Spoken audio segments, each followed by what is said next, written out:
तो हो बेसहारों को सहारा या रसूल अल्लाह, सहारा या रसूल।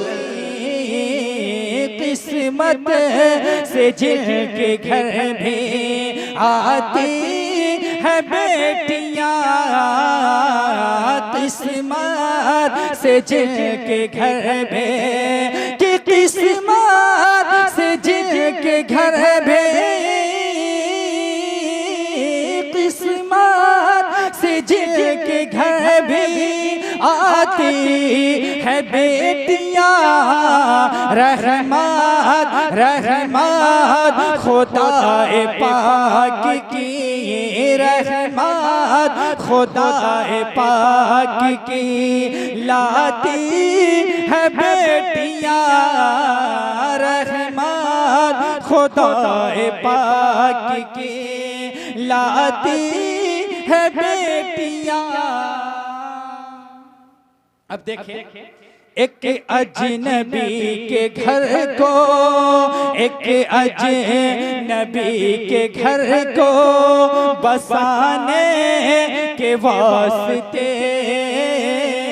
एक अजनबी के घर को बसाने के वास्ते, कि एक अजनबी के घर को,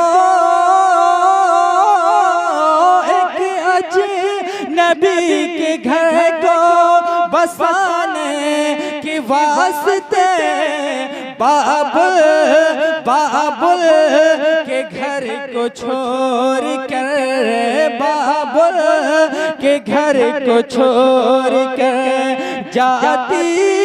है बेटियां, बाबुल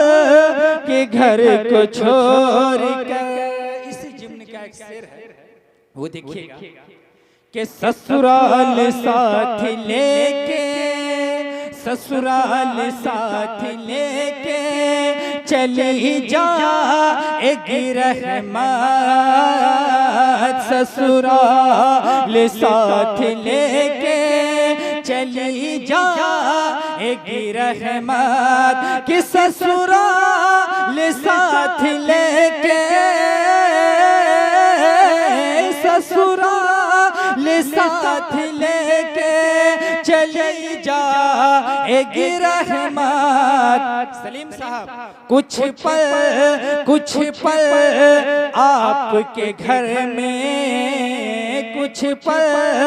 आपके घर में मेहमान है बेटी, कुछ पल घर में आपके मेहमान है बेटी। आखिर सिर पर के मैं अपनी जगह लेता हूं, मुलाहिजा करें, बेटे आपके पास अगर 8-10 भी हो जाएं तो बेटे सताएंगे, मारेंगे, पीटेंगे, लेकिन एक भी बेटी आपकी होगी तो अपने घर पे रखेगी। सिर देखिए, माँ बाप की बेटे हजारों जुल्मों सितम करते हैं, मगर बेटे हजारों जुल्मों सितम करते हैं, मगर कि बेटे हजारों जुल्मों, बेटे हजारों जुल्मों सितम करते हैं, मगर माँ बाप को कभी ना, माँ बाप को कभी ना सताती है बेटियां, किस्मत से जिनके